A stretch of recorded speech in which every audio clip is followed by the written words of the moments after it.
Welcome to another GiveSI Nonprofit Spotlight. We are here with Veterans Honor Flight. Introduce yourself, please. Brian Quistel, Chairman of the Board of Veterans Honor Flight of Southern Illinois. Well, welcome, Brian. So thank you to for be coming here today. So just tell us a little bit about your nonprofit.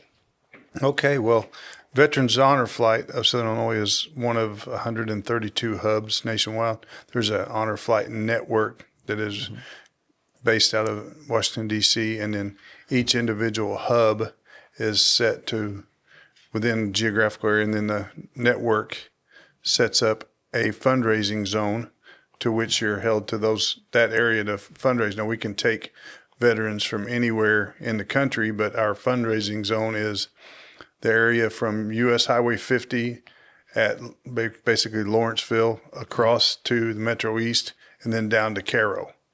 And that's the only place we can raise funds. And our mission is to take all the veterans, all of the veterans from Southern Illinois, barring whether they served in country, whether they were in combat, if they raised their right hand and swore to defend the Constitution and wore the uniform, they deserve to go. And then we take the oldest veterans first. And actually the last flight we went on, number 15, the youngest veteran was born in the fall of 1948. Really? So, Youngest veteran? The youngest veteran, yeah. Wow. So we've taken veterans all the way up to 102 years old, and then 48 is where we're at birthday-wise. Yeah. And you can apply. Veterans can apply. I'm a veteran. I can apply. I'm a long way from ever getting to go because we set a time date for application. So for the spring flight, if you want to go on the spring flight and you were born in 1940 and you apply by December 31st, you will move to the top of the list because of your age. Yeah. So we have some veterans that have been on the list for a good amount of time because they're younger. Yeah. And by younger, I mean born before or after 1948. You know, you can, that's subjective, I guess, younger. But our mission is to take all the veterans out to see the memorials in D.C. that were built in their honor. Yeah. And then the big push and the most focus we've really found through this process, flight number 1, we learned from, and each one we've learned from. But the big thing is the welcome home. Yeah. And when we come back to Marion, to Veterans Airport of Southern Illinois, and we have a huge community support group out there waving flags, holding signs, family members, and we have a parade of the veterans that just went on the flight, and they get welcomed home the way they should have been when they served. That is the focus for the trip. It's a great day of camaraderie of veterans. You know, we have 89, 90 veterans, not young guys, but veterans and ladies. But we take them out. We spend the day together. We have the whole inter-service bickering, you know, and I kind of start that myself, you know, if I'm on the flight, and make it a day of you know, remembrance. And then, you know, there's sometimes emotions evoked. If you're a Korean veteran, you see the Korean Wall, and there's names that you recognize on the wall. That can pull something out, you know, and we've had that happen.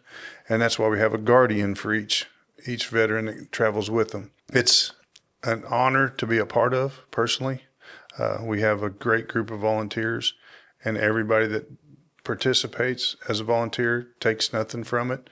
We spend 98.5 cents of every dollar we raise on the veterans. Mm-hmm. So that if somebody wants to give that $5, we're gonna use the majority of it to take veterans. One thing too, you knew today that, you know, learned something new through all these discussions is that the all that you talked about, and how you were saying a while ago that almost have to convince that people deserve this, and I that's just not something I'd thought about. No, it's really interesting that veterans will say, you know, I never saw any action. Yeah. Okay. Well, and then my answer is, after you raised your right hand and swore to serve, how many times did they ask you what you wanted to do? It's zero. Yeah. You know, it's zero, because you don't get to pick. And if they told you to go to Hawaii while everybody else went to Vietnam, then that was your service. And somehow through that service, you were supporting the effort in Vietnam, in Korea, in Germany, in Japan, wherever the time frame you served, you were supporting that service. The folks back here in the United States, still supporting that mission. So Absolutely.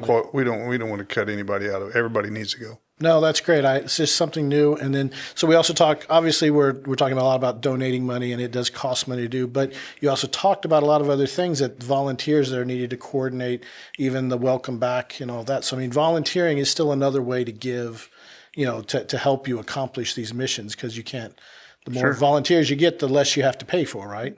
In some respect, yeah, time is money. Yeah. And people's time is valuable, and we have a core group of people that really do the lion's share, just like in everything. But when we have a flight day, we'll have 300 volunteers out there helping people find parking, directing people to, food trucks, helping them get in a wheelchair, all the things that are necessary to pull the outfit. Logistically, if you're moving 90 veterans that are above 77 years old, it's a logistical thing, and we got to get them on the airplane. We got to get them off the airplane. So it becomes, the more hands, the better. And we do fundraising events 363 days a year that we're not flying. People ask us to be a part of, and that takes volunteers. Yeah. And there's the big one is Veterans Day. There's 50 different events, and they're all at 11 o'clock in the morning on 11/11. So we kind of got to spread out and try to hit as many as we can. Yeah. But that's when we need volunteers. Those days that we're not flying, it's not very glamorous, but it is part of the mission. We need people to help with that stuff. And then to the point of money, when we started, a flight was in the $80,000 range.